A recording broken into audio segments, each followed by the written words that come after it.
All'81esima Mostra del Cinema di Venezia, la regione del Veneto si distingue per il suo spazio dedicato al mondo del cinema e dell'audiovisivo, dimostrando il crescente impegno della regione in questo settore. Grazie alla Veneto Film Commission e all'investimento di circa 30 milioni di euro provenienti da fondi strutturali ed europei, il Veneto sta diventando un punto di riferimento per le produzioni cinematografiche, inclusi film, docufilm, documentari. La regione offre una varietà di scenari naturali, competenze professionali elevate e una cultura radicata nei borghi e nelle città, rendendola un set ideale per le produzioni audiovisive. L'assessore regionale alla cultura Cristiano Corazzari ha evidenziato il lavoro svolto dalla regione per rendere il Veneto sempre più attrattivo per il cinema, un settore in cui si è recuperato terreno rispetto alle altre regioni italiane. La collaborazione tra istituzioni, imprese locali e associazioni di categoria è vista come fondamentale per consolidare i risultati raggiunti e far crescere ulteriormente il settore.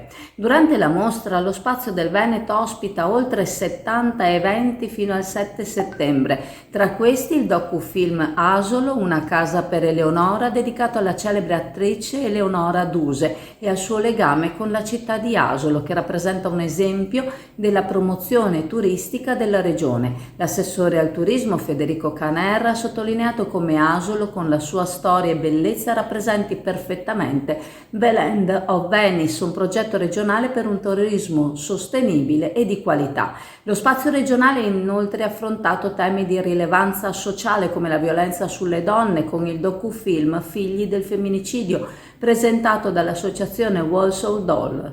L'assessore Corazzari ha ribadito l'impegno della regione su questo tema, considerato di importanza cruciale. Tra gli altri eventi, il documentario Ladakh Height Altitude ha raccontato l'impresa del maratoneta Paolo Venturini, che ha tentato il record di corsa sul valico stradale più alto del mondo.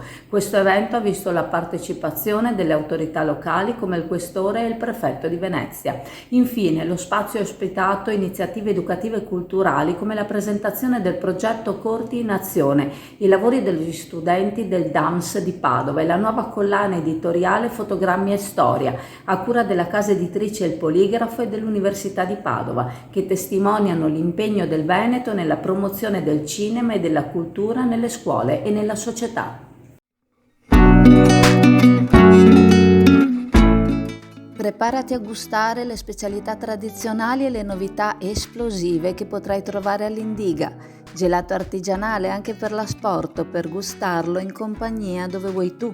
All'Indiga il gelato da passeggio più gustoso, in cono, coppetta o con lo stecco.